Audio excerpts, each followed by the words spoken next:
Deus, o nosso coração se alegra de ver o teu povo reunido em torno da tua palavra com o propósito de aprender do Senhor. Por isso, Deus, nessa manhã nós pedimos a tua bênção, a tua direção, a tua orientação, o teu toque. Usa, Deus, com poder a vida do pastor Itamir, vida que para nós é preciosa e sabemos que o Senhor ama muito mais do que nós. Cuida dele, Deus, dá sabedoria. E, Deus amado, abre o nosso entendimento nessa manhã, para que possamos entender com clareza a tua palavra. E, Deus amado, aprender dela. E não somente aprender, mas colocar em prática no nosso viver diário. Toma esse tempo, Deus, é tempo que o Senhor preparou. Por isso pedimos a tua direção, o teu controle e o teu toque. E tudo que vai acontecer aqui, Deus, ao Senhor nós prometemos a honra, a glória, o louvor e a adoração, pois sabemos que o Senhor está no controle de todas as coisas. E entregamos esse tempo de estudo nas tuas mãos para o louvor da tua glória, no nome de Jesus. Amém. Amém. Amém. Muito bom. Bom, eu creio que os irmãos se lembram um pouquinho daquilo que o pastor Beto falou na semana passada, um pouquinho da vida do apóstolo Paulo, e principalmente um detalhe muito importante na carta de Gálatas, é que lá no versículo 8 e 9, ele fala sobre um outro evangelho que estava sendo pregado, né? Admiro-me que vocês estejam abandonando tão rapidamente aquele que o chamou pela graça de Cristo. E aqui valeria a pena você sublinhar na sua Bíblia, ou então sublinhar no seu celular, ou fazer a sua anotação. O grande evangelho, a mensagem do evangelho é a graça de Cristo, é a graça de Cristo. Então, a mensagem do evangelho é a graça. Nós não podemos nunca esquecer disso, que é um favor imerecido. Nós recebemos a salvação sem qualquer merecimento. E ele, então, fala, eu me admiro que vocês estão passando desses evangelhos da graça de Cristo para seguirem um outro evangelho que, na realidade, não é evangelho. É muito interessante isso, né?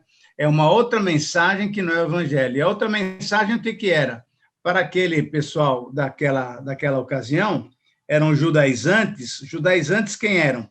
Eram judeus convertidos, no sentido de que aceitavam Jesus como já o Messias, mas eles eram tão fixados na lei de Moisés que eles queriam que os gentios, além de aceitar Jesus como Messias, que eles também cumprissem alguns rituais judaicos. Por exemplo, principalmente para os homens, o ritual da circuncisão. Então, não havia salvação sem que a lei judaica fosse cumprida. Mas a mensagem pura do evangelho é exatamente o contrário. A mensagem pura do evangelho é que não tem mais lei para ser cumprida. O Senhor Jesus já cumpriu a lei no nosso lugar. Porque, na verdade, o espírito da lei é que deve ser cumprido. O espírito da lei, ele vale para nós ainda hoje. Por isso que o Senhor Jesus falou, por exemplo, que não é para não matar, é para não odiar.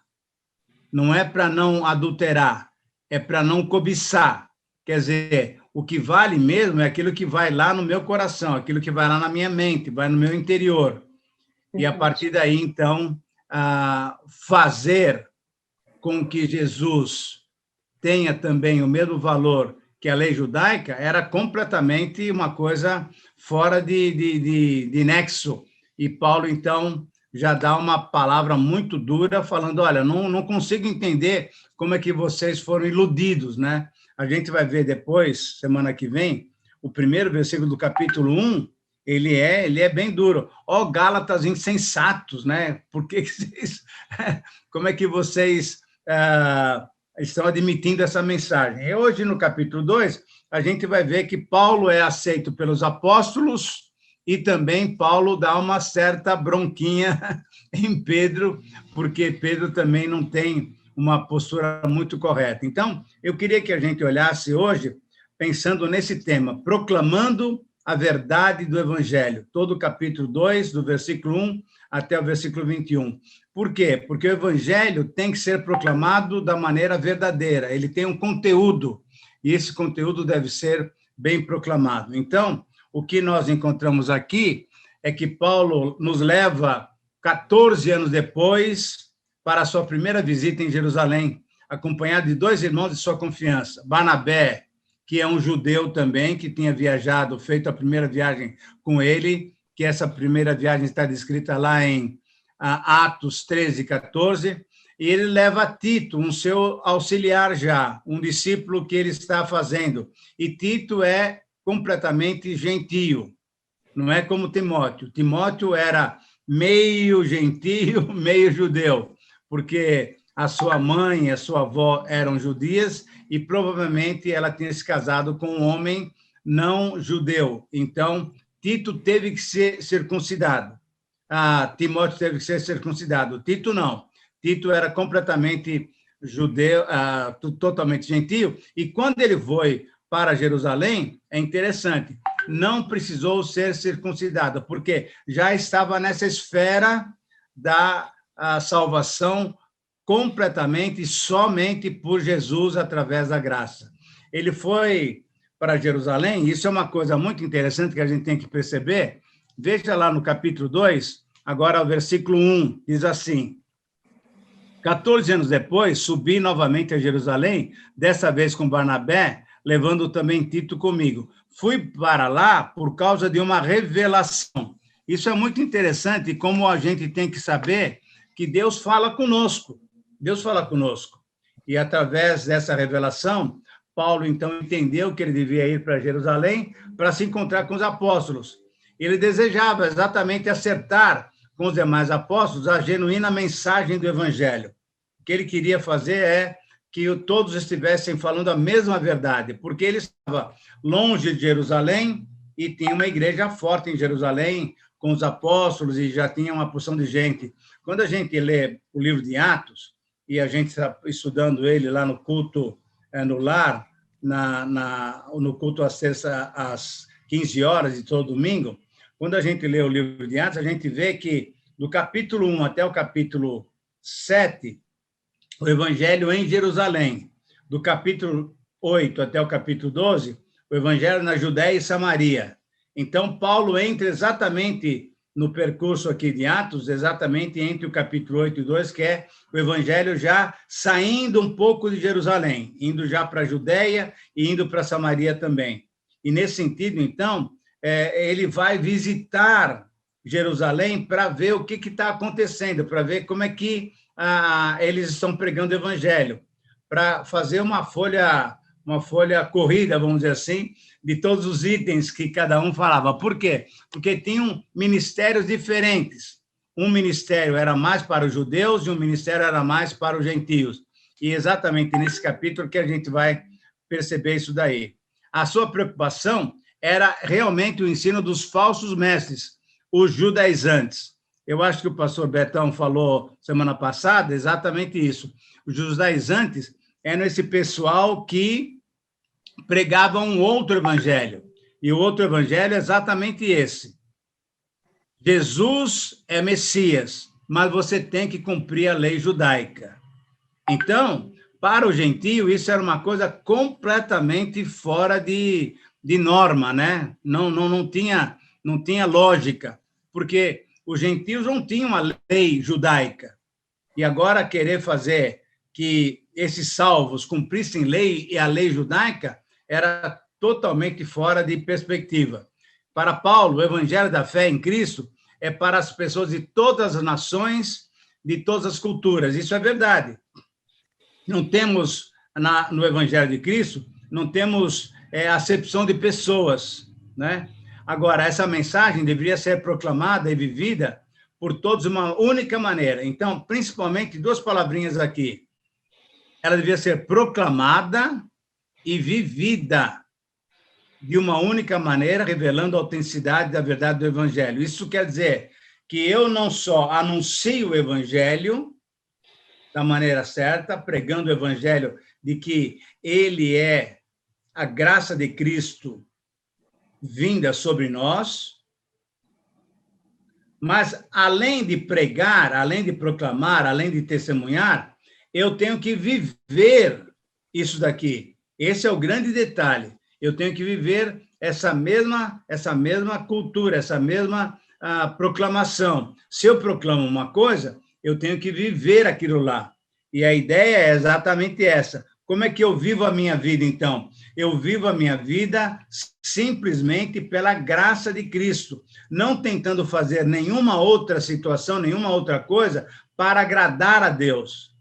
Eu já agrado a Deus através de Jesus Cristo. Esse é o grande detalhe na vida cristã.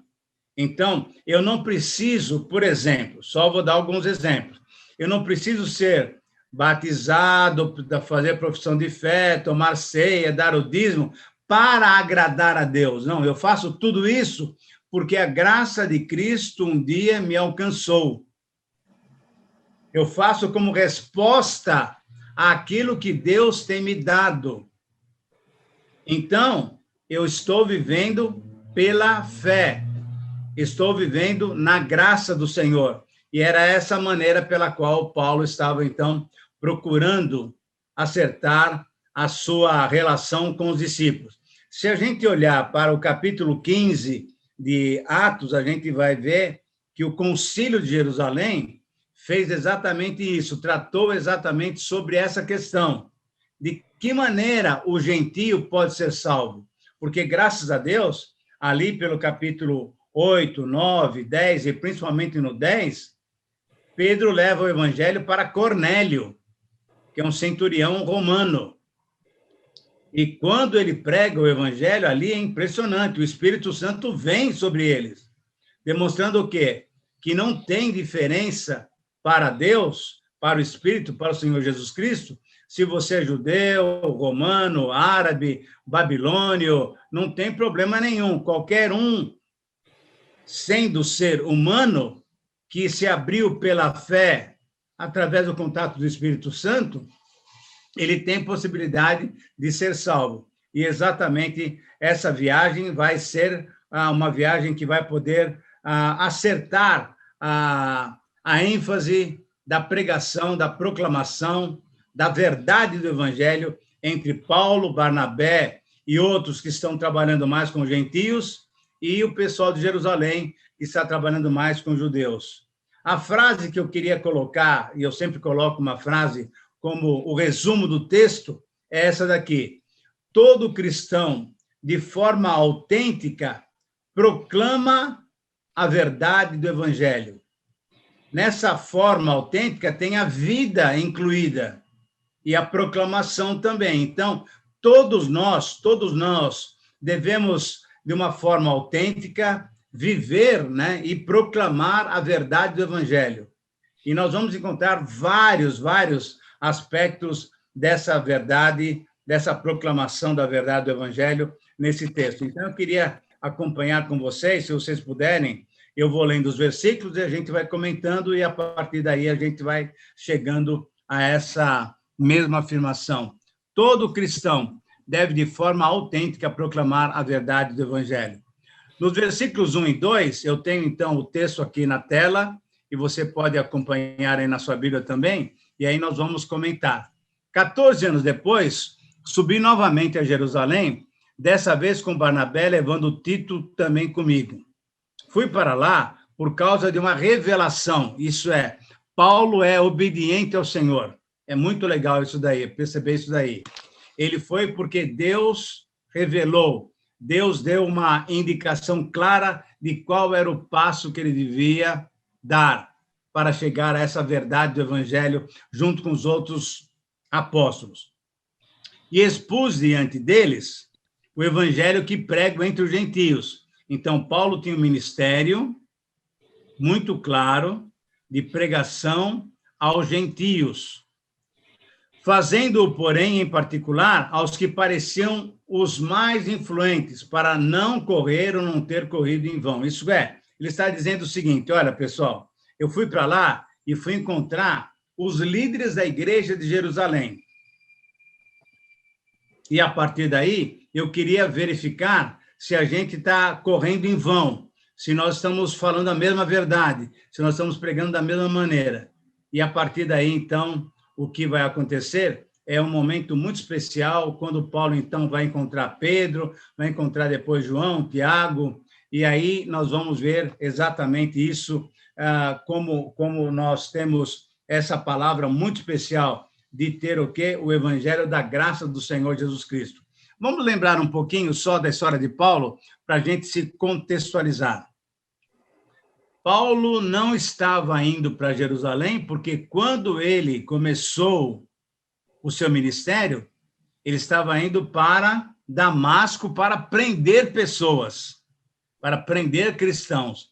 E quando ele chega lá, é muito interessante, né? Depois de ter encontrado Jesus no caminho, ele chega lá, ao invés de prender os cristãos, ele chega lá pregando o evangelho. É uma coisa muito especial. O evangelho tem esse poder de modificar completamente a vida de alguém.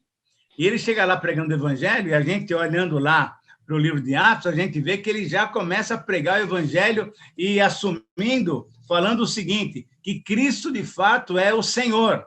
Abra sua Bíblia também, se você puder, rapidamente, no capítulo 9 do livro de Atos, só para a gente ver essa situação muito especial que acontece com o apóstolo Paulo.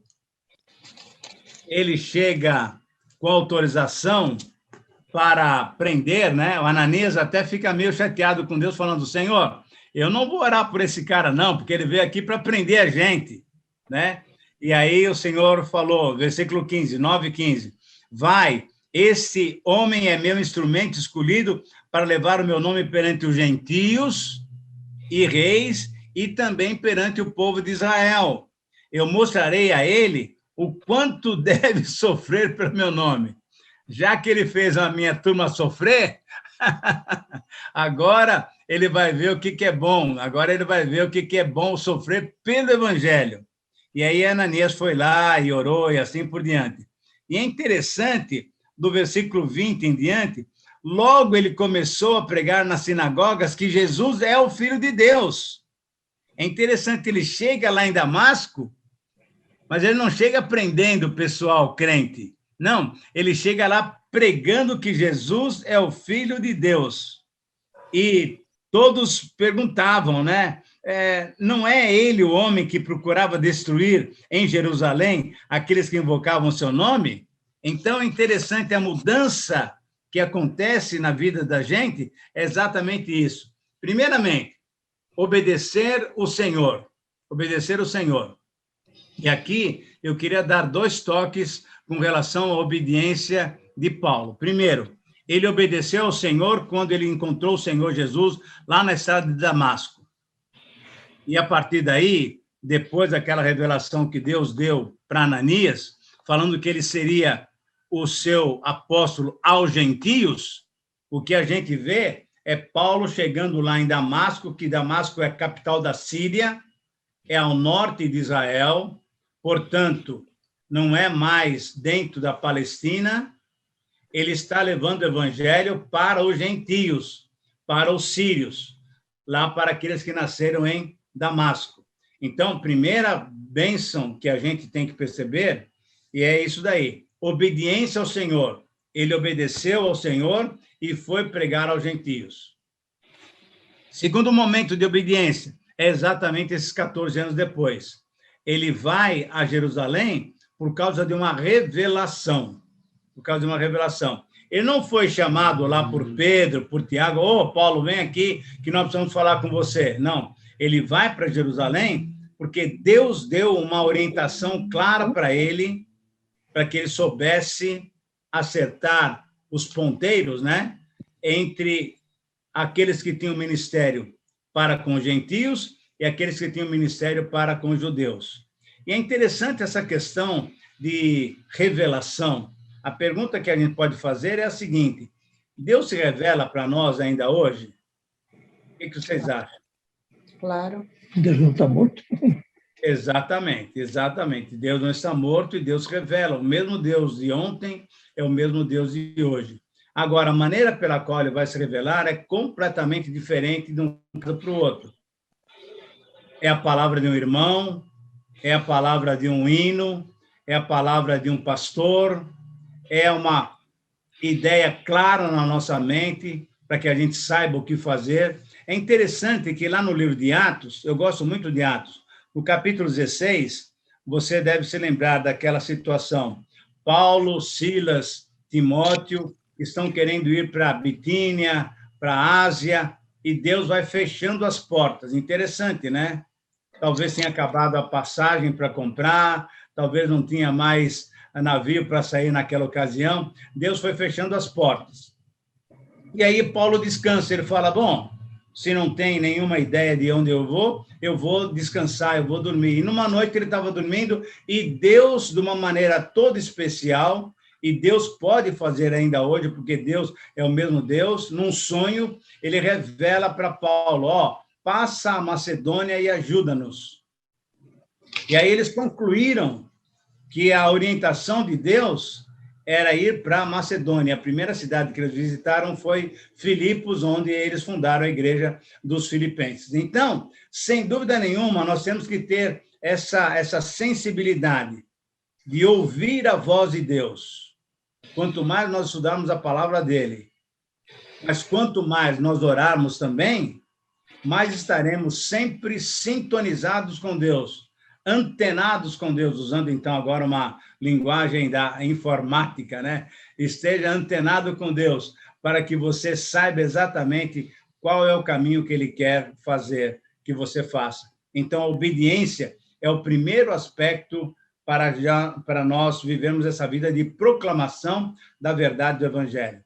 O versículo 3 e 4 nos diz o seguinte, mas nem mesmo Tito, que estava comigo, foi obrigado a circuncidar-se, apesar dele ser grego. Interessante.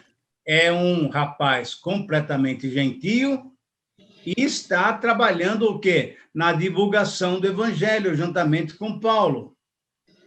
E é interessante que Paulo fala, então, quando nós chegamos em Jerusalém, nem ele, que era gentio, Tito, não foi necessário ele circuncidar-se. Por quê? Porque o segundo aspecto é manter a pregação da liberdade. Queridos irmãos, isso é uma coisa muito gostosa. O nosso evangelho, o evangelho que o Senhor Jesus tem nos dado, tem dado para que nós compartilhemos, é o evangelho que proclama o quê? A vida livre diante do Senhor. Embora, com todo respeito, e não sei se eu vou agradar alguns ou não, nosso presidente, de vez em quando, usa um versículo bíblico, mas o versículo bíblico é tremendamente importante, porque são palavras vindas dos lábios de Jesus. Conhecereis a verdade, e a verdade vos libertará.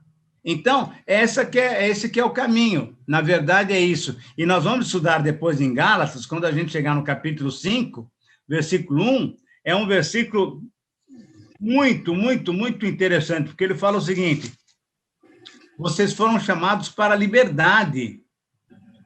Portanto, vivam em liberdade. É dessa maneira pela qual o evangelho é colocado para nós. É um evangelho que nos liberta, Olha só, versículo 5, capítulo 5, versículo 1. Foi para a liberdade que Cristo nos libertou. Então, o segundo aspecto dessa proclamação do evangelho é pregar a liberdade. A mensagem do evangelho liberta o homem, mas liberta do quê? Do pecado, daquela natureza adâmica, daquela natureza carnal. Ele liberta a pessoa para que a pessoa tenha, então, completa liberdade para poder fazer o quê? Para poder adorar a Deus.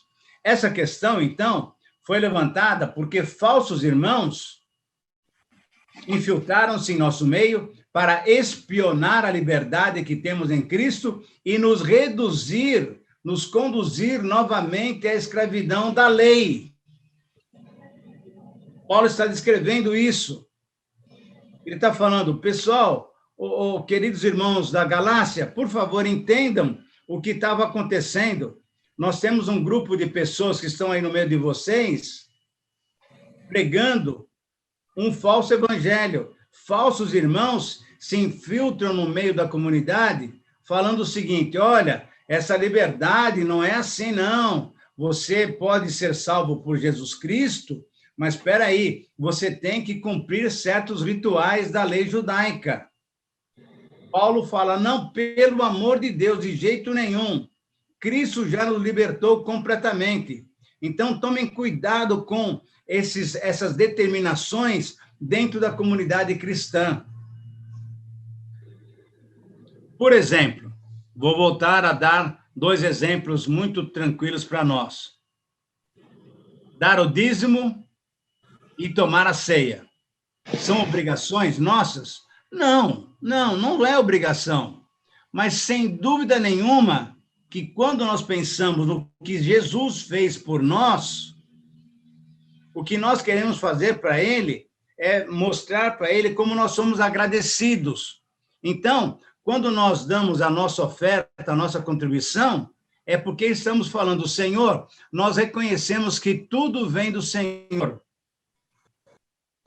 E, apesar disso, eu quero devolver alguma coisa, pequena coisa, mas eu quero expressar a minha gratidão ao Senhor.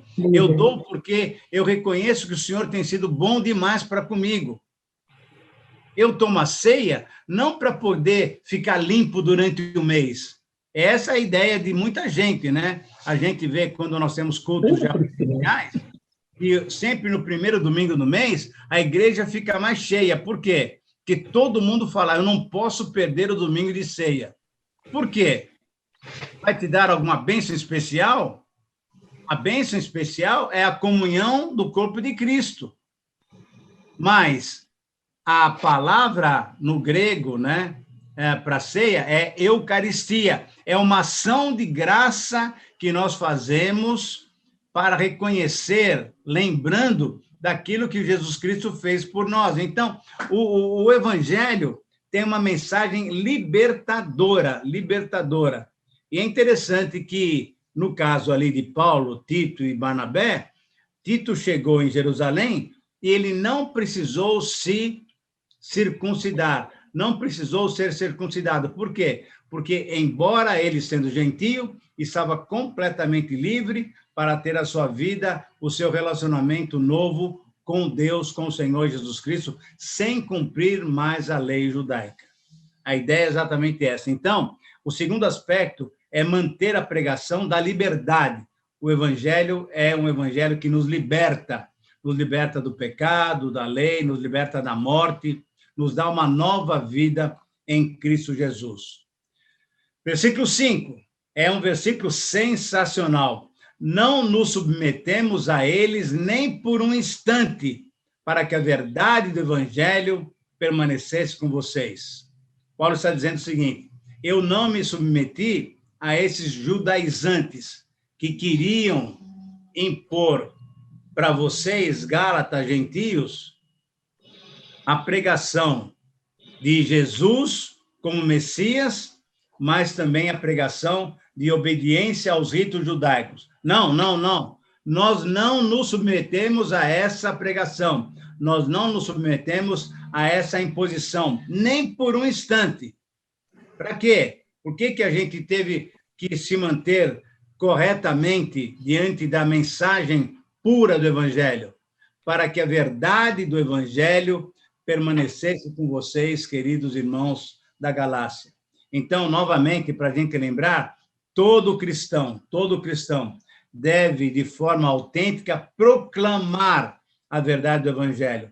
E essa proclamação significa falar e viver a verdade do Evangelho. Então, é muito interessante esse detalhe. Paulo e Barnabé eram judeus e eram certamente circuncidados. Mas Tito, que foi com eles e que estava nesse trabalho de evangelização, de proclamação, o Tito não precisou ser circuncidado. Por quê? Porque o evangelho não exige cumprimento da lei. O evangelho exige o quê? Fé, para que a gente possa se apropriar da graça de Deus. O evangelho é uma mensagem de graça, é o favor de Deus para com cada um de nós. É o Espírito Santo que nos convence, e quando ele nos convence, nós ficamos surpresos, porque é uma graça, é uma bênção que a gente não tem ideia por que Deus nos escolheu, e aí nós cremos. Quando nós cremos, então, nós temos essa vida nova com Jesus Cristo. Então, em terceiro lugar, para a gente proclamar a verdade do Evangelho é manter essa mensagem verdadeira ser fixada. Isso é, não vamos voltar atrás.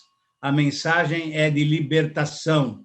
A mensagem é de uma vida na graça do Senhor Jesus Cristo. Um quarto aspecto, aí tem um texto bem mais longo, e eu vou ler para vocês, para a gente já começar a entender o que é que o Senhor faz. O Senhor é um Deus soberano. E Ele usa as nossas vidas da maneira que Ele quiser. E é Ele quem define os nossos ministérios. É interessante isso. Na nossa própria igreja, nós temos gente que tem um ministério mais na área de louvor. Estou vendo a Sandra aí, não é isso? Temos um ministério que é na área de louvor, mas principalmente na área instrumental. Nós temos o Drutra, temos o próprio Márcio tocando, temos o pessoal da bateria, porque é Deus quem vai nos dirigindo para os ministérios. Nós temos gente na área da escola dominical que gosta de ensinar, como, por exemplo, o pastor Betão. Nós temos gente que gosta da área de ir para longe para pregar o evangelho, são os nossos missionários. Temos gente que tem um ministério que é cuidar de pessoas carentes, é o caso da Paulinha, lá na ação social. Então, é Deus quem define os ministérios. A bênção é essa. Nós estamos nas mãos de Deus, Ele é o nosso Senhor, e a partir daí nós somos apenas servos. Agora, vamos ver o que Paulo está dizendo aos Gálatas, nos versículos 6 até 10. Quanto aos que pareciam influentes, o que eram eles, então, para mim não faz diferença nenhuma. É interessante. Paulo não dá muita colher de chá para o pessoal humano, não. Ele não dá... Não, se o cara é mais importante ou não, o que eu quero fazer é Deus. Deus não julga pela aparência. É muito interessante isso. Tais homens influentes não me acrescentaram nada naquele ministério, naquela mensagem que eu estava proclamando. Pelo contrário, reconheceram que a mim havia sido confiada a pregação do evangelho aos incircuncisos, isso é, aos gentios. Assim como a Pedro foi confiada a pregação do evangelho aos circuncisos, isso é, aos judeus. Pois Deus operou por meio de Pedro como apóstolo aos circuncisos, aos judeus, e também operou por meu intermédio para com gentios, para com os incircuncisos. Reconhecendo a graça que me fora concedida, olha só com quem Paulo se encontrou. Encontrou com os cardeais, né? Hoje em dia a gente chama de apóstolo, né? Pai apóstolo, e um montão de nome aí, o pessoal que quer crescer, não é isso? Que quer aparecer. Ele, então, se encontra com quem? Com Tiago, Pedro e João, que eram colunas da igreja. Olha só, ele vai bater papo com esses três lá, com os três caras que eram topo da linha, né, dos apóstolos. E eles eram tidos como colunas. O que eles fizeram? Estenderam a mão direita para mim, a Barnabé, em sinal de comunhão. Em sinal de comunhão. Porque o verdadeiro evangelho une a gente, une as pessoas. Nós pregamos a mesma mensagem, que Cristo liberta, que a graça de Cristo nos alcança. E aí, você pode fazer isso através da ação social, você pode fazer isso através do louvor cantado, você pode fazer isso através do louvor tocado, instrumental, pode através de uma escola dominical, pode fazer através de missões. Então, por quê? Porque a mensagem é a mesma, é o Senhor Jesus Cristo que liberta e derrama a sua graça sobre nós. E aí Paulo fala o seguinte, olha, eles estenderam a mão direita a mim, a Barnabé, em sinal de comunhão. Eles concordaram em que devíamos nos dirigir aos gentios e eles aos circuncisos, e eles aos judeus. Isso é, Deus definiu claramente como que eles deviam viver, cada um trabalhando numa seara para que o evangelho alcançasse mais pessoas. Somente pediram que nos lembrássemos dos pobres, o que eu me esforcei por fazer. E isso, então, sempre foi um dos aspectos da mensagem do Evangelho. Isso é, também atenção àqueles que têm necessidade. Quando nós olhamos para o comecinho de Atos, capítulo 2, quando a igreja já está funcionando, você lembra que acontecia exatamente isso. Algumas pessoas que tinham bens vendiam seus bens e entregavam aos apóstolos para que houvesse uma distribuição, para que houvesse o quê? Equilíbrio, para que todos pudessem sobreviver de uma maneira correta. Essa é a maneira prática de demonstrar amor. Então, nesse quarto aspecto, eu queria falar exatamente sobre isso. É Deus quem dirige a nossa vida. É Deus quem define os nossos ministérios. Ao invés de haver desavença, desunião, desarmonia, não, havia o quê? Comunhão, havia claramente uma unidade na pregação da verdade. O Evangelho é uma mensagem verdadeira. E o Evangelho deve, então, apresentar exatamente isso. O Senhor Jesus muda a nossa vida. O Senhor Jesus transforma a nossa vida, como aconteceu, por exemplo, com o apóstolo Paulo, de uma hora para outra. Agora, muitas vezes, a salvação é um processo, então demora um pouco mais para a pessoa realmente entender tudo. Mas, no final, se entende o seguinte: o Evangelho é o Evangelho do poder de Deus, e outra coisa, o Evangelho transmite a graça de Deus. Essa que é a grande bênção.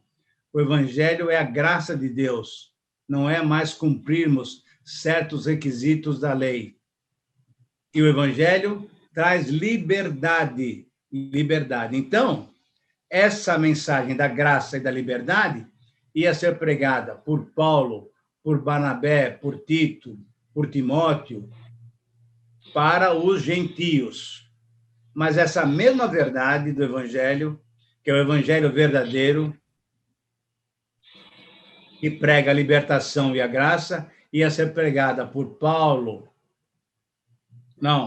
Pedro, por Tiago, por João e pela igreja de Jerusalém para os judeus. No final, a gente depois vai ver que essa mensagem, que é única, é a verdadeira mensagem do Evangelho, vai aproximar as duas correntes e vai fazer com que todos nós sejamos o quê? O corpo de Cristo.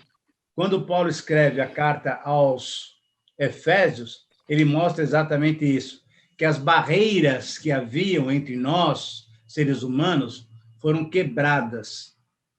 E nos unimos na família de Deus, nos unimos no corpo de Cristo. Para nós, aqui no Brasil, eu fico pensando, para nós não temos esse problema, porque, graças a Deus, a nossa raça, né, é uma raça misturada. Mas é interessante que a gente pode perceber, e temos visto isso na mídia, principalmente, né, muita gente reclamando de que é segregada. Por quê? Porque são negros, são pretos. Isso ainda existe, né? Porque são mais pobres. Isso ainda existe. E aí a pergunta é a seguinte: o Evangelho é para que classe? Queridos irmãos, o Evangelho é para todos. O Evangelho é para todos. Então, se você tem uma pessoa que você conhece, que é um pouquinho diferente daquele pessoal que a sociedade aceita com mais facilidade, pregue o Evangelho para ele também. A mensagem do Evangelho é universal, a salvação é universal. Universal no sentido de que todos podem ouvi-la, todos podem recebê-la, não há distinção. Naquele tempo, né, e vocês sabem disso, havia uma distinção muito grande entre judeus, gentios, homens, mulheres, né, sábios e incultos. Não, o Evangelho nos ajuda a viver completamente como um corpo só em Cristo Jesus. Exatamente no livro de Gálatas, nós vamos encontrar uma passagem muito interessante em que fala o seguinte: em Cristo somos todos um, mas eu vou deixar isso para a próxima aula, porque o pastor Roberto vai nos abençoar com a sua palavra muito especial. Em quinto lugar, o quinto aspecto, agora é tornar essa mensagem vivenciada. Isso é um comportamento irrepreensível. E aqui ele conta uma história, que é uma história, ao mesmo tempo, que você pode entender como uma história muito bonita e engraçada. A Bíblia é muito legal porque ela mostra variedades, né, da nossa relação uns com os outros, e ela conta algumas histórias engraçadas. E aqui nós temos uma situação muito engraçada. Vamos tentar entender qual é o contexto. O contexto é o seguinte: o evangelho está sendo pregado para os gentios. Os judeus, normalmente, antes de Jesus Cristo, não admitiam gentios de jeito nenhum, nenhuma comunhão com eles. Muito bem. E aí o que aconteceu?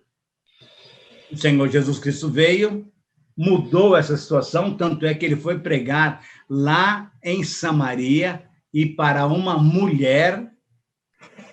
Foi uma quebra de preconceitos ali sensacional. Ele prega o evangelho para uma samaritana, sendo ela uma mulher. Olha só. E aí, o pessoal fica tão entusiasmado que ele passa pelo menos uma semana naquela aldeia samaritana pregando o evangelho. Então, quando Jesus vem, ele rompe essa discriminação, essa acepção de pessoas entre judeus e gentios. Ok.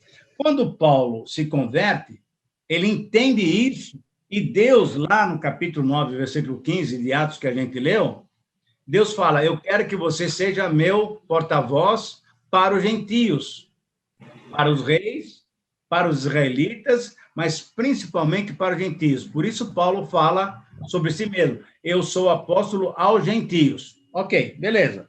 E aí os gentios vão ouvindo essa mensagem e vão se convertendo. A gente vê isso no livro de Atos, que eles vão se convertendo. E, graças a Deus, há agora aquela alegria, porque o evangelho traz liberdade. Então, imagine o seguinte, imagine a seguinte situação, e eu sempre coloco isso aqui de uma maneira para trazer um pouquinho de humor dentro dessa história. É um sábado, que para os judeus era um dia super especial, e nós sabemos que não é, nem é o domingo de especial. O dia especial são os 7 dias da semana, porque nós adoramos a Deus em espírito e em verdade. Mas um local. Muito bem. Então, imagina o seguinte, estamos lá em Antioquia, que é uma cidade gentílica. E aí, o que está acontecendo? É um sábado. E aí, naquele sábado, todo mundo faz uma reunião, vamos bater um papo e tal, que legal. Então, vamos fazer o seguinte, vamos fazer um churrasco. Beleza, vamos fazer um churrasquinho aqui. E aí também colocam lá na churrasqueira, isso é só imaginação, hein, pessoal? Não tem não tem nenhum versículo que fala sobre isso. Aí, vamos colocar um pedacinho de toicinho aí, daquela carninha de porco?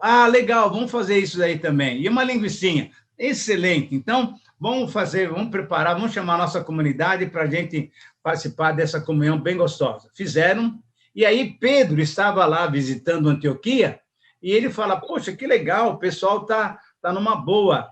E Pedro é um judeu, é um que pertence àqueles que vão pregar o evangelho primeiramente para os judeus. Quando Pedro vê essa liberdade, e ele que já tinha pregado o evangelho para Cornélio, ele sabe que Deus não faz acepção de pessoas. Pedro chega junto e fala: legal, eu quero participar também, e está participando. Muito bom, excelente. Está comendo um pedacinho de toicinho, uma linguiça de porco e tal, estava numa boa. Só que durante o churrasco, chega um pessoal que vem de Jerusalém, que é o pessoal da parte de Tiago, de João, de Pedro, é um pessoal que ainda tem reservas de pregar o evangelho para os gentios. Quando Pedro vê esse pessoal chegar, ele fala, ih, sujou. E aí ele faz o seguinte, ai, eu vou me afastar do churrasco para o pessoal que veio de Jerusalém não perceber que eu estou nessa liberdade com esses gentios. E se afasta.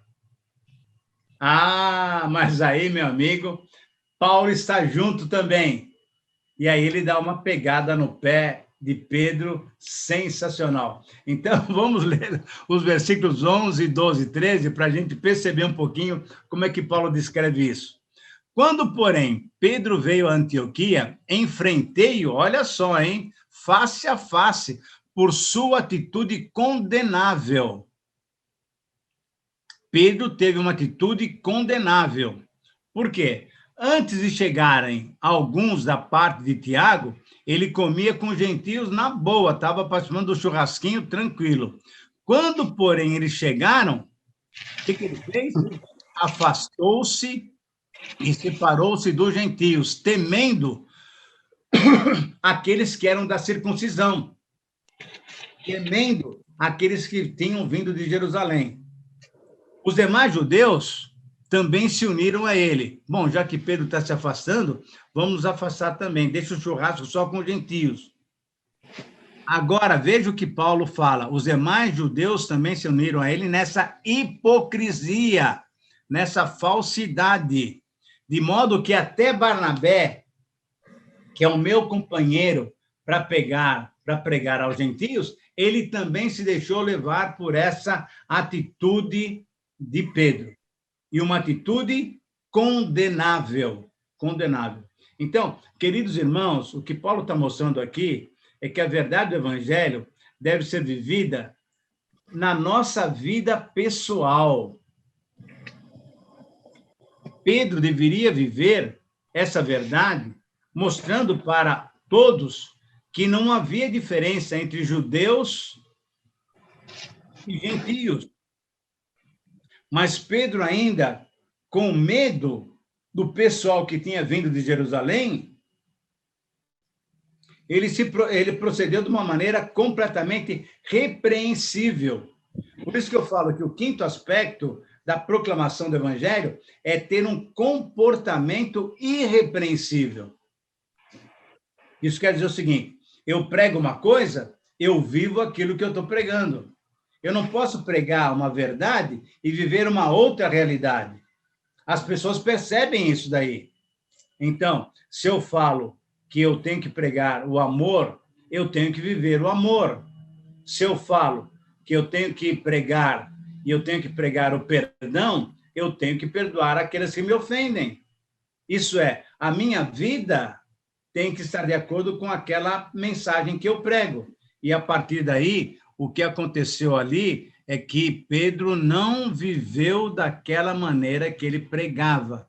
Ele pregava que não havia mais diferença entre judeus e gentios, mas quando chegou o pessoal judeu lá de Jerusalém, que não tinha tanta liberdade, Pedro ficou com medo e saiu. E não só isso, ele levou muitos outros a cometerem essa atitude condenável. Então, um outro aspecto importante que nós temos que entender na pregação do evangelho é que o nosso comportamento também tem que ser irrepreensível. Versículo 14. Quando eu vi que eles não estavam andando de acordo com a verdade do evangelho, eu declarei a Pedro, olha, Paulo é um homem corajoso, mas um homem que tem a sua coragem baseada na verdade do evangelho. O que ele falou para Pedro? Ô, Pedrão, qual é, meu? Você é judeu, mas você vive como judeu e não como... Você vive como gentio e não como judeu? Portanto, como você pode obrigar os gentios a viverem como judeus? Está havendo uma incoerência aí. Se você é judeu e já tem liberdade para viver como gentio e não como judeu, por que você está exigindo agora dos gentios que vivam como judeus? Que história é essa? Você não está sendo claro, você não está sendo coerente. Só porque chegou uma turma lá de Jerusalém, você está aí se disfarçando, você está mostrando que você não tem comunhão com os gentios? Cuidado, cuidado, cuidado, Pedro. Você não está sendo coerente. Então, o sexto aspecto dessa verdade do Evangelho, me dê licença um pouquinho, tomar um pouquinho de água, porque a voz vai indo, né?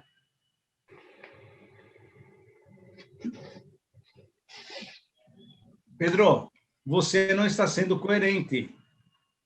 Você tem que ser uma pessoa completamente coerente. Aquilo que você prega, que é a unidade entre gentios e judeus, você tem que demonstrar isso na prática, para que as pessoas possam saber realmente que há uma unidade. No corpo de Cristo, nós somos um. A partir daí, imagina só, diante de todos, Paulo chega para Pedro e coloca ele contra a parede. O que é interessante a gente perceber que, embora houve essa palavra assim mais objetiva de Paulo, advertindo, reclamando de Pedro, a gente percebe uma outra coisa, que lá depois, quando Pedro escreve a sua carta às igrejas, ele fala, o nosso querido e amado irmão Paulo. Significando o quê? Que não houve rompimento de relações. Porque quando a verdade vem para nós, nós só temos que admitir a verdade e nos submeter a ela. E Paulo, então, naquele dia, trouxe a verdade para Pedro, falando, você é judeu e você pode viver assim como gentio, mas não obrigue os gentios a viver como judeus. Por que vocês estão querendo que os gentios cumpram as leis judaicas? Não, não. Eles são gentios, foram salvos pela graça e têm liberdade na adoração direta ao Senhor Jesus Cristo. Versículos 15 e 16, é Paulo ainda considerando esse episódio. Nós, judeus, de nascimento, e não gentios, que nós reputávamos como pecadores, nós sabemos que ninguém é justificado pela prática da lei. Olha só uma palavra muito importante para nós hoje. Queridos irmãos, ninguém é justificado pela prática dos nossos requisitos cristãos. Quais são alguns requisitos cristãos? Profissão de fé, batismo, participar da ceia, vir aos domingos na igreja, estudar a lição da escola dominical, fazer a nossa contribuição mensal, levar um folheto para entregar durante a semana. Gente, nós temos várias instituições que são excelentes, excelentes, mas não são por elas que nós somos justificados. Não são através dessas ações que nós recebemos, então, o mérito diante de Deus. Nós não temos mérito. A Bíblia é clara em dizer o seguinte, as nossas justiças, tudo aquilo que eu posso fazer de bom, o que é? É trapo de imundícia diante de Deus. Nada do que você possa fazer de bom é agradável a Deus, de jeito nenhum, de jeito nenhum. O que nos torna aceitáveis diante de Deus é a justificação que vem pela fé. Lembra de Romanos capítulo 5, versículo 1? Justificados, pois, pela fé, temos paz com Deus. Justificação pela fé, salvação pela fé, salvação gratuita, salvação que nos traz liberdade. Nós, judeus, sabemos que ninguém é justificado pela prática da lei, mas mediante a fé em Jesus Cristo. Assim, nós também cremos em Cristo Jesus para sermos justificados pela fé em Cristo. Precisamos crer em Jesus, depois que o Espírito Santo nos convence, e a partir daí nós somos justificados pela fé em Cristo. E não pela prática da lei, porque pela prática da lei ninguém será justificado. Paulo é muito claro em mostrar isso. E nós precisamos entender exatamente isso. Então, por isso que eu coloco o sétimo aspecto dessa proclamação e dessa vivência do Evangelho é ter a fé como base, como terreno, como aquele fundamento para a justificação. Para a salvação, para a justificação, é a fé que é a base para a nossa justificação. O sétimo aspecto, então, é ter a fé como base da justificação. Por que que você pode chegar hoje para Deus? Eu nem quero que isso aconteça. Se ele te chamar hoje, no meio dessa pandemia toda, aí você chega lá em cima e fala, mas Deus, por que é, né? E ele pergunta, não, pera aí, eu quero saber por que você está aqui. Ah, porque eu fui um cara muito legal, eu sou membro da igreja, eu tomei a ceia outro dia, e assim por diante, falo, não é por isso que você vai estar aqui, não. Você só vai estar aqui pela fé, porque você foi justificado pela fé. A única maneira de eu entrar na presença de Deus, a única maneira de qualquer um desses nossos queridos irmãos que infelizmente faleceram por causa da pandemia, entrar na presença de Deus, é porque um dia eles tiveram fé no Senhor Jesus Cristo, foram salvos, foram justificados pela fé, gratuitamente, sem que pudessem fazer absolutamente nada. Deus os aceitou, Deus nos aceita, gente, dessa maneira. E o cartão, para a gente poder entrar no céu, está escrito assim, fé. E do outro lado do cartão, graça. É dessa maneira que você apresenta esse cartãozinho, você fala, olha, eu estou aqui porque um dia eu fui salvo pela graça. Eu estou aqui porque um dia essa fé foi me dada e a partir daí eu criei no Senhor Jesus Cristo. Então, nós que cremos em Cristo, veja o versículo 16, para sermos justificados pela fé em Cristo, nós temos que crer em Cristo e não é pela prática da lei. Não é porque você é um bom homem, uma boa mulher, um bom esposo, uma boa esposa, um bom pai, uma boa mãe. Não. Nós somos justificados apenas pela fé, gratuitamente, no Senhor Jesus Cristo. Eu estou terminando, fiquem tranquilos aí que nós vamos terminar. O oitavo aspecto é viver livre da lei, versículos 17 e 19. Se, porém, procurando ser justificados em Cristo, descobrimos que nós mesmos somos pecadores, será que Cristo, então, é ministro do pecado? De modo algum. Paulo é muito legal, ele faz umas perguntas e ele mesmo responde, né? Ele é uma pessoa realmente usada por Deus. Se eu reconstruo o que eu destruí, provo que eu sou transgressor, pois por meio da lei, eu morri para a lei, a fim do quê? A fim de viver para Deus.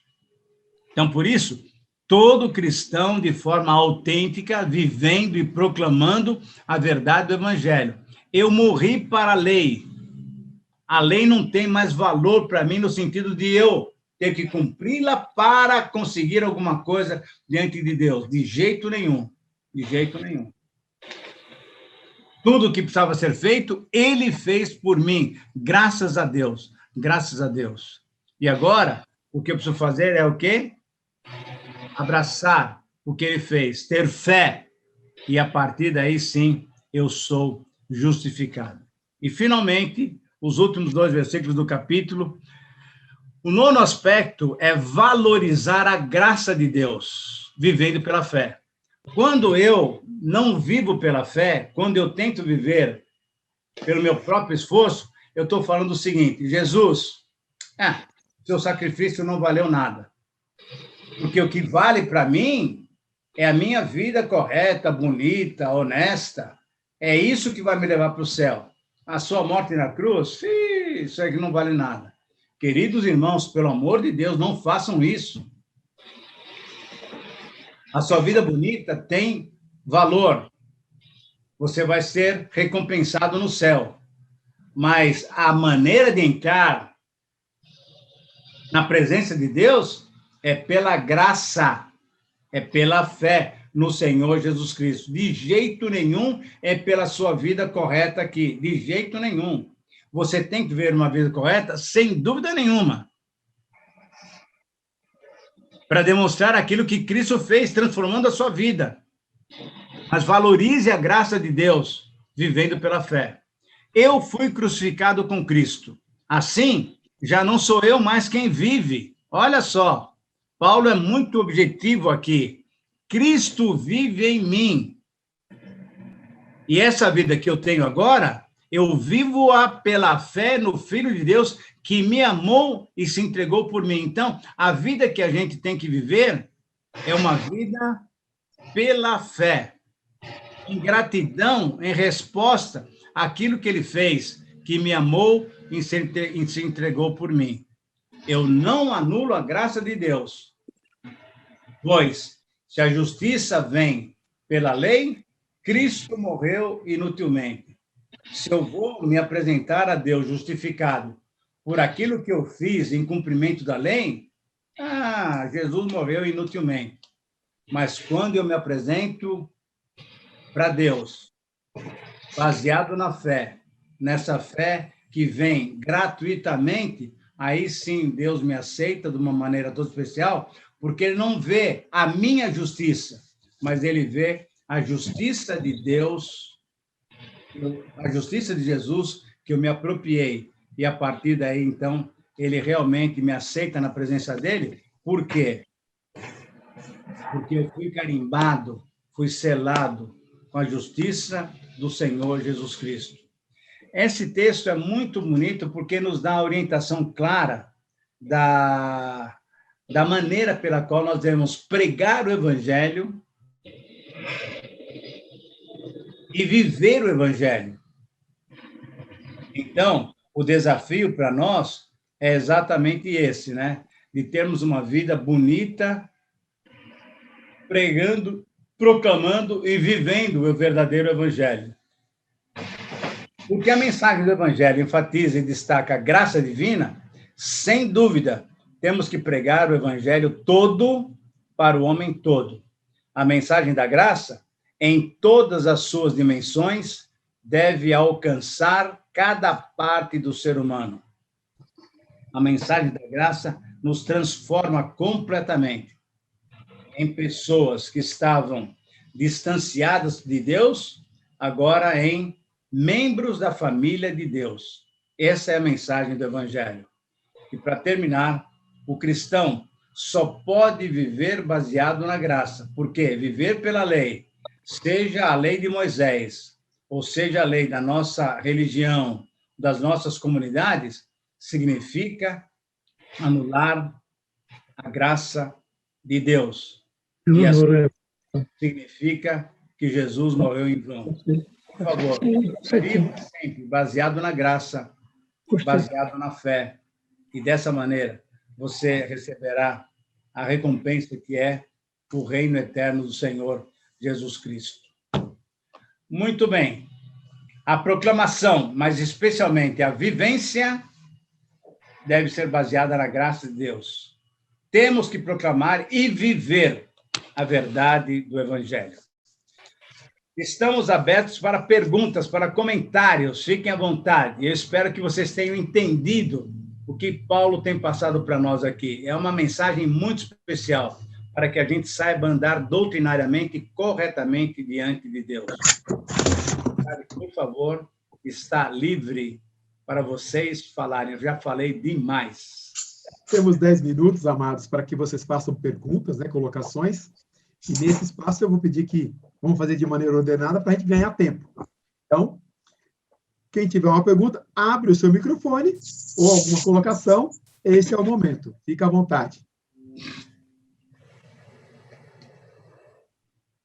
Beto, Pode falar, querida. Posso? Sim, claro. Desculpa, mas pode ser uma pergunta boba, mas eu me perco um pouco nesses termos. Quem eram os gentios? Esses termos, assim, quem eram? Gentios eram todos os estrangeiros que não eram da nação judaica. Entendi. Então, tudo que é estrangeiro para os judeus eram gentios. E os gentios eram mal vistos pelos judeus. Por quê? Porque Deus, lá no Antigo Testamento, tinha dito que os judeus não podiam ter comunhão com os gentios. Por quê? Porque eles adoraram falsos deuses, eles sacrificavam crianças, eles eram pecadores, né? Então, os judeus sempre teve que fazer separação entre o povo de Deus e os estrangeiros, ok? Então, o que aconteceu é que durante todo o período da história, os judeus sempre recusaram comunhão com os gentios, com os estrangeiros.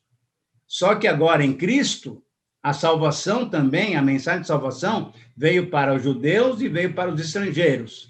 E, a partir daí, Paulo está mostrando exatamente isso, que a salvação é para todos. E aí, então, os judeus também teriam que aceitar conviver com os gentios, com os estrangeiros. Entendi, pastor. Obrigada. Ok? Queridos, não existe pergunta inútil. Nós estamos todos crescendo. Esse processo de crescimento, tem algumas coisas que a gente pode não entender. Então, qual a dúvida que você tiver, esse é o momento de colocar, por mais simples ou mais complexa que seja. Se não der para responder hoje, a gente vai responder a semana que vem, ok? Fique à vontade. Eu queria dividir algo com os irmãos, né? Quando o pastor agora estava falando, eu me emocionei e eu dividi algumas coisas com meu marido ontem acerca da situação do que a gente está passando e acerca da minha posição frente a algumas situações de medo, né? Vou dar um exemplo para vocês, né? Por exemplo, quando eu estou no farol e aí alguém se aproxima, ou para vender alguma coisa, ou para, sei lá, para pedir algo, na mesma hora eu sempre falo para ele, amor, fecha o vidro, né? Porque às vezes eu tenho medo da pessoa estar sem máscara, né? E isso tudo eu tenho travado uma batalha com a minha mente, com o meu coração, e tenho pedido perdão para Deus, porque eu fico pensando assim, Senhor, eu sou do Senhor, eu não tenho medo de morrer, entendeu? Mas ao mesmo tempo às vezes eu estou ali negando o meu próximo, né? De uma ajuda ou de algo nesse sentido. E ontem eu vendo um vídeo, né? Que fala sobre a questão do final dos tempos, que o amor de muitos se esfriaria. Aquilo começou a me incomodar de uma forma, e eu dividi com meu marido, e eu me coloquei diante de Deus, falei, Senhor, me perdoa, porque eu não quero ter esse tipo de atitude, eu acho que eu tenho que ser prudente, mas eu não quero me afastar do meu próximo. E agora, pastor, e eu entendo algumas coisas assim, eu falei, o Espírito Santo me move a fazer algo, mas o Espírito Santo não me acusa. E eu senti ontem um pouco de acusações, né? Muitas acusações, e eu acertei isso com o Senhor e falei, Senhor, me transforma. E agora, na realidade, com a palavra, né, com aquilo que o Senhor estava explanando, a realidade, pastor, é que eu deveria ter me colocado também, né, diante do Senhor e disse, espera aí, eu sou salva pela fé, né, pela graça. Ou seja, quem está me acusando, talvez, de uma atitude A, B, C ou D, não é o Senhor. O Senhor vai me mover a fazer as coisas, né? Deus vai me mover a mudar de direção e não ficar... Eu comecei a me sentir um pouco oprimida e eu pedi ajuda ao Senhor. Eu falei, Senhor, me ajuda a fazer, né? Não por medo, mas porque eu amo o próximo, né? Então, e agora, pastor, a sua palavra foi uma palavra de Deus nesse ensino para o meu, porque na realidade, aquela coisa eu até esqueci, né? Falei, peraí, Sandra, quando você chegar diante de Deus, Você vai chegar diante de Deus por outro motivo, ele não vai, você não vai falar para ele, olha, Senhor, olha, eu não fechei o vidro no farol, porque eu estava com medo da pessoa que estava sem a máscara, né? Ou eu estava com medo de ser assaltada, né? Ok, eu tenho que ter algumas atitudes diferentes. Então, eu queria dividir isso com vocês, irmãos. Não sei se alguém talvez possa passar pela mente, talvez o que passou, às vezes passa pela minha, e isso por alguns minutos me veio peso, né? Muito peso. E hoje de manhã na nossa devocional, diante de Deus, eu falei, Senhor, me perdoa pelo meu egoísmo, né? Pela minha arrogância, muitas vezes, de ver a pessoa se aproximando e eu já querer fechar o vidro. Então, é isso. E essa palavra veio de encontro ao meu coração. Não que eu não tenha que mudar, mas Deus é bom, Ele falou muito comigo. Não, e aí eu queria primeiro agradecer a sua participação, porque é um bom testemunho. A Karina também falou que tem participado dessa maneira, também tem sofrido muitas vezes com isso daí. A acusação nunca é de Deus. O Espírito Santo nos convence, ele não nos acusa. O Espírito Santo é um espírito consolador. Então, o que ele mostra para nós é, muitas vezes, a atitude que nós não estamos tendo. Muito bem. Agora, é ele mesmo que nos capacita. Então, quando você for chegar diante de Deus, não vai ser porque você mantém os seus vidros abertos e dá bolachinha ou compra a mercadoria do pessoal. Você vai entrar na presença de Deus pela fé, pela graça de Deus. Essa é a grande bênção, né, que nós temos. E aí, a mudança da nossa vida é ele mesmo quem produz. Quando nós somos abertos para o trabalho do Espírito Santo em nossas vidas, conforme Efésios 5:18, ele nos enche porque nós permitimos. Então, o que eu preciso fazer hoje é permitir que ele me encha. E uma vez que ele me enche, ele vai me conduzir a fazer aquilo que ele quer, inclusive ter o quê? Inteligência para não abrir o vidro em todas as horas. Ele que vai nos dirigir. O que é importante é nós nos colocarmos na mão dele para que, então, ele nos dirija e, assim, a nossa vida será uma vida agradável a ele. Olá, Oséias. O Oséias havia levantado a mão. Olá, pessoal, pastores. Pode falar, querido, fica à vontade. Saudade de todos. A pergunta é, no passado, nós éramos salvos pela lei. Israel deveria levar a palavra para todos e para que as pessoas pudessem se converter, né? Isso não aconteceu. Veio Jesus e chegou a época da graça. Então, hoje nós vivemos pela graça. Mas, hoje, se alguém quiser viver pela lei, ele ainda consegue alcançar a salvação? Deixa eu dar uma explicação bem clara aqui. Oséias, me perdoe, com muito carinho, eu posso dizer para você, nunca ninguém foi salvo pela lei.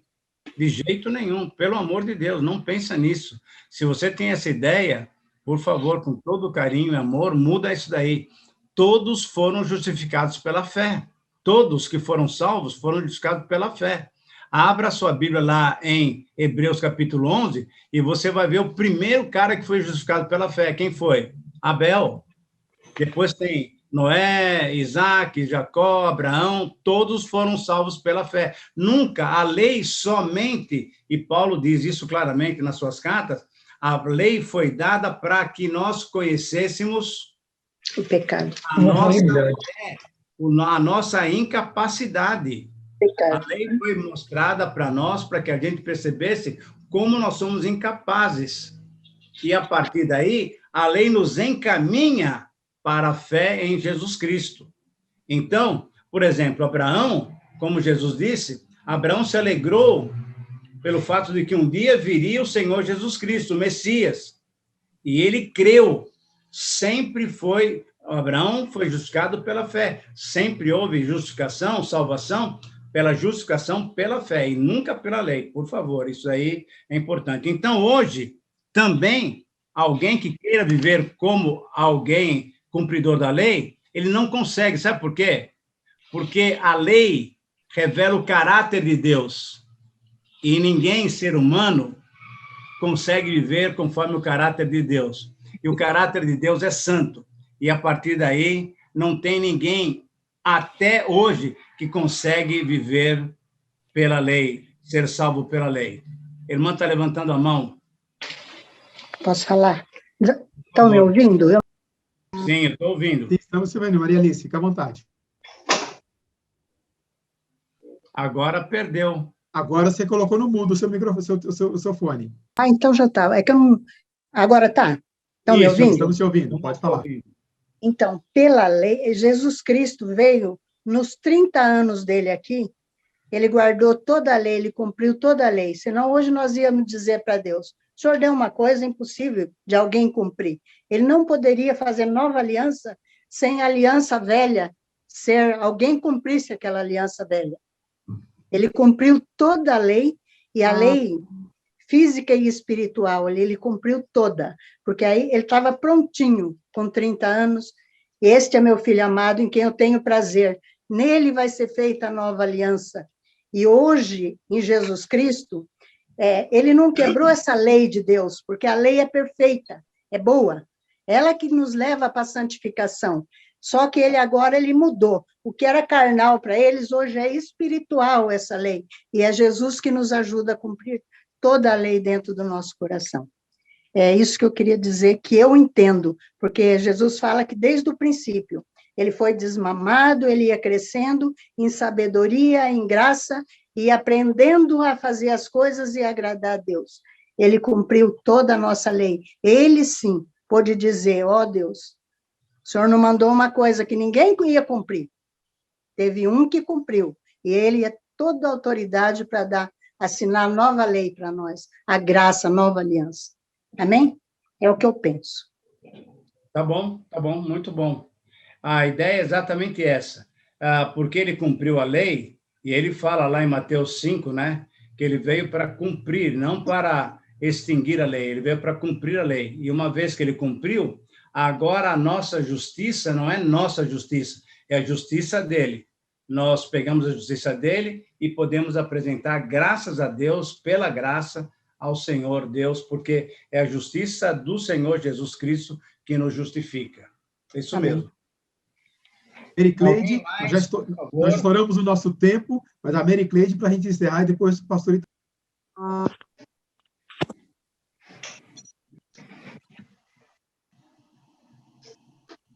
Pastor Itamir, bom dia, paz.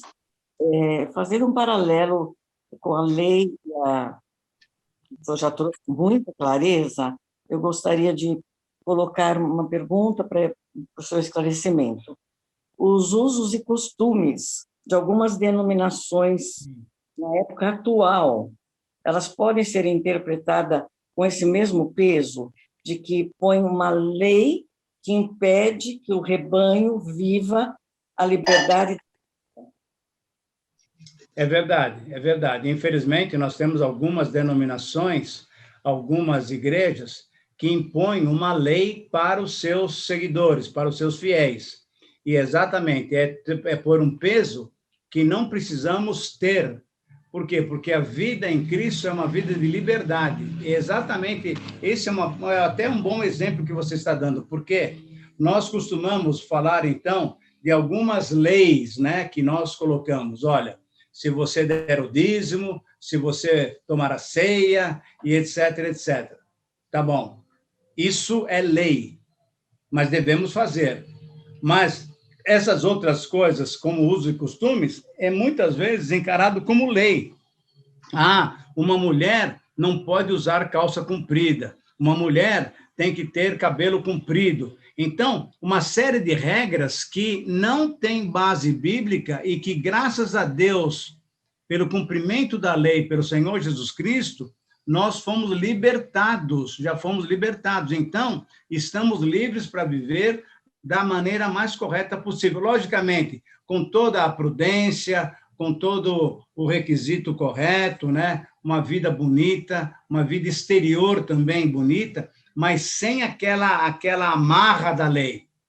E por quê? Porque, graças a Deus, a lei nos libertou disso. Então, infelizmente, algumas igrejas, algumas denominações não conseguem entender isso e ainda exigem certos usos e costumes que, graças a Deus, o Senhor Jesus já nos libertou.